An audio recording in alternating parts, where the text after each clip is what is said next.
नमस्कार, मैं हूं रंजीत। मरकरी माइक में आपका स्वागत है। आज हम बात करेंगे राजवीर सिंह की राजनीतिक रनवे पर लॉन्चिंग की।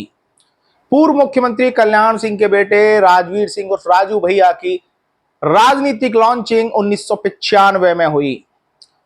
15 मार्च 1959 को जन्मे राजू भैया ने आगरा विश्वविद्यालय से बीए एलएलबी की है और सक्रिय राजनीति में वो 1995 में आए। सबसे पहला चुनाव उन्होंने अपने गांव मड़ौली जाकर ग्राम पंचायत प्रधान के पद का लड़ा। 1995 के चुनाव में राजू भैया ने विजयपाल के सामने अपना पर्चा भरा।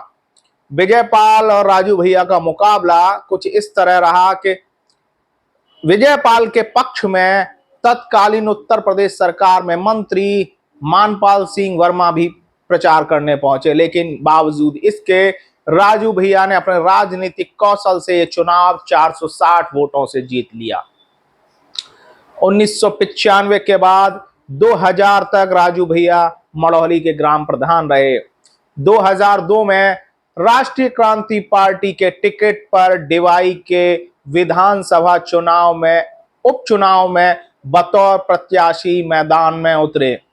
दरअसल पिता कल्याण सिंह 2002 में राष्ट्रीय क्रांति पार्टी के टिकट पर डिबाई और अतरौली दो विधानसभाओं से चुनाव लड़े थे। दोनों पर जीत हासिल की थी। जब बाबूजी कल्याण सिंह ने डिबाई विधानसभा से त्याग पत्र दिया तो वहां उन्होंने अपने उत्तराधिकारी राजवीर सिंह को विधानसभा भेजने का एक टिकट दिया। यह टिकट राजू भैया को मिला और राजू भैया पहली बार उत्तर प्रदेश विधानसभा के सदस्य बने 2002 में। 2003 में उत्तर प्रदेश में मुलायम सिंह सरकार बनी। समाजवादी पार्टी, जो कि बाबूजी की विपरीत विचारधारा वाली पार्टी थी, लेकिन बेटे के राजनीतिक भविष्य को रफ्तार देने के लिए बाबूजी कल्याण सिंह ने राष्ट्रीय क्रांति पार्टी के विधायकों का समर्थन समाजवादी पार्टी सरकार को दिया था। लिहाजा मुलायम सिंह ने 2003 में राजवीर सिंह को उत्तर प्रदेश का स्वास्थ्य मंत्री बनाया। 2004 आते आते बाबूजी कल्याण सिंह का दिल भाजपा के लिए पिघलने लगा और उन्होंने पुराने घर में वापसी करने का मन बनाया। 2004 में बुलंदशहर लोकसभा सीट पर भारतीय जनता पार्टी के टिकट पर बाबूजी कल्याण सिंह ने चुनाव लड़ा और चुनाव जीते भी। वो लोकसभा पहुंचे, लेकिन 2009 आते आते बाबूजी को अपनी भारतीय जनता पार्टी में शायद उपेक्षाएं ज्यादा झेलनी पड़ी। उन्होंने कहा कि मेरी उपेक्षाएं ज्यादा हुई हैं। 2009 आते आते बाबूजी कल्याण सिंह ने एक बार फिर से भारतीय जनता पार्टी से मुखालफत कर दी और भारतीय जनता पार्टी के राष्ट्रीय उपाध्यक्ष पद पर न बने रहने का फैसला करते हुए इस्तीफा दे दिया।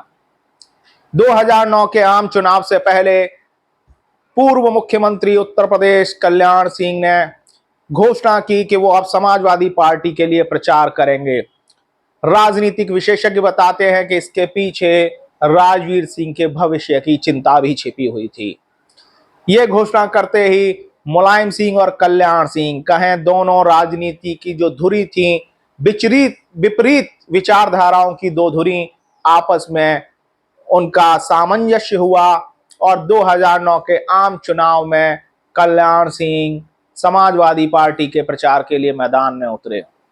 मुलायम सिंह ने एटा लोकसभा पर अपने प्रत्याशी देवेंद्र यादव का टिकट काटा और बाबूजी कल्याण सिंह को निर्दलीय चुनाव लड़ाने का ऐलान कर दिया। 2009 के आम चुनाव में एटा लोकसभा पर बाबूजी कल्याण सिंह लोकसभा सदस्य यानी सांसद चुने गए। यह पहली मर्तबा थी जब एटा लोकसभा पर कोई निर्दलीय प्रत्याशी सांसद चुनकर संसद पहुंचा था। लौटकर आते हैं राजवीर सिंह के राजनीतिक रनवे पर।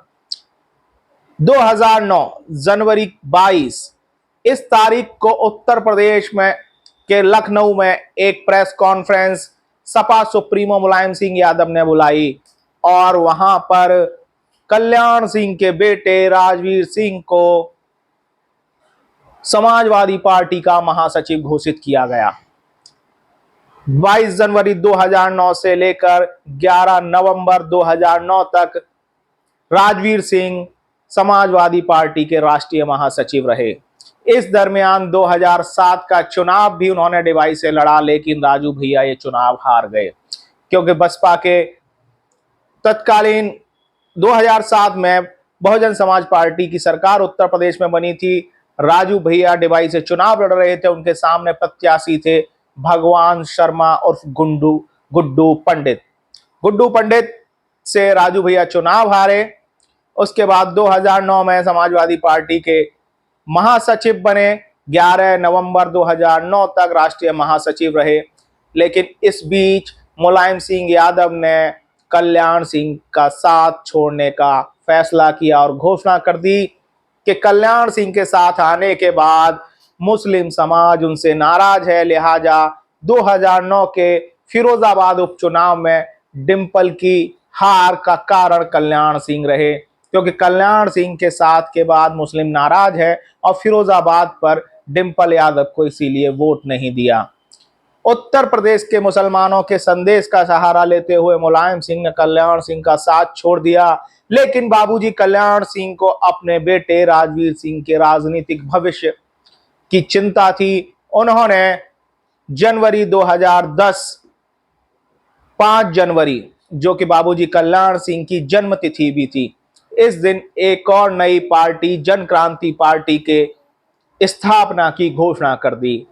उन्होंने ये दूसरी पार्टी बनाई थी। इससे पहले भाजपा से जब पहली बार अलग हुए थे 1999 में, तब राष्ट्रीय क्रांति पार्टी का गठन किया था।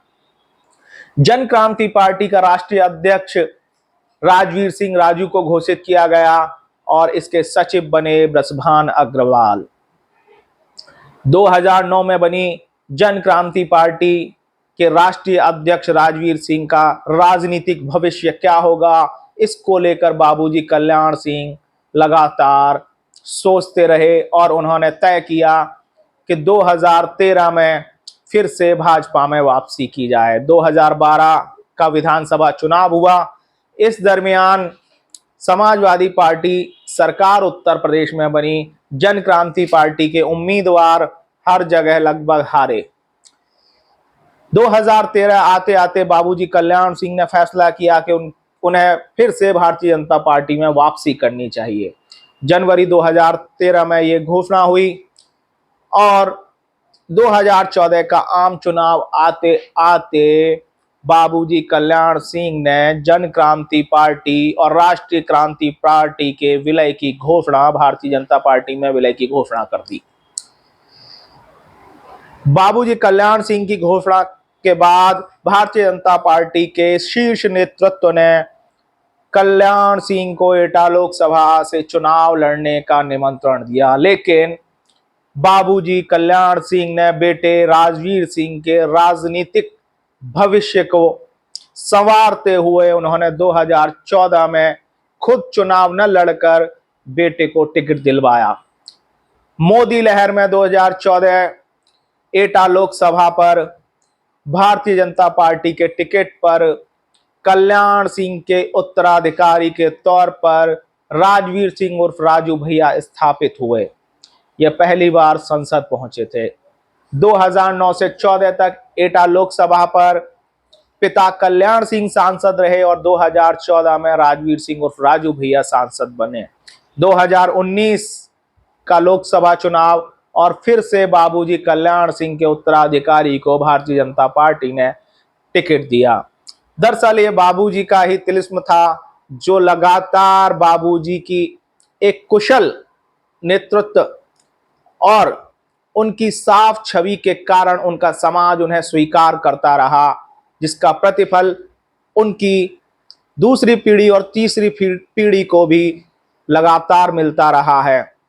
बेटे राजवीर सिंह के राजनीतिक भविष्य के साथ साथ बाबूजी कल्याण सिंह रफ्तार दे गए बहू प्रेमलता के राजनीतिक सफर को, जो अतरौली से विधायक रहीं, और उसके बाद उनके बेटे संदीप सिंह यानी राजवीर सिंह उर्फ राजू भैया के बेटे संदीप सिंह, जो कि अभी भी अतरौली से विधायक है और उत्तर प्रदेश सरकार में मंत्री हैं। 2024 का चुनाव और बाबूजी कल्याण सिंह के बिना ये चुनाव राजवीर सिंह उर्फ राजू भैया एटा लोकसभा पर तीसरी बार अपनी दावेदारी पेश करने फिर से भारतीय जनता पार्टी के टिकट पर उतरे हैं। लेकिन क्या राजवीर सिंह उर्फ राजू भैया की ये राहें लगातार जो बाबूजी कल्याण सिंह ने राजनीतिक रनवे तैयार किया था उस पर उनका सफरनामा इसी तरह दौड़ता रहेगा, या फिर इस बार बिना बाबूजी के चुनाव लड़ रहे राजू भैया के लिए कुछ मुश्किलें खड़ी हुई हैं? ये आने वाला वक्त बताएगा। फिलहाल राजू भैया का 1995 में जो राजनीतिक सफर शुरू हुआ वो 2007 विधानसभा चुनाव की हार को अगर छोड़ दिया जाए तो निश्चित तौर पर लगातार फर्राटा भरता हुआ नए मुकाम हासिल कर रहा है। हमारी ये विशेष रिपोर्ट आपको कैसी लगी टिप्पणी जरूर करिए, हमें कमेंट करिए और हमारा चैनल मरकरी माइक सब्सक्राइब जरूर करिए और ज्यादा से ज्यादा शेयर करिए। हमारी ये पेशकश आपको कैसी लगी हमें लिखिएगा जरूर। अभी दीजिए इजाजत, नमस्कार।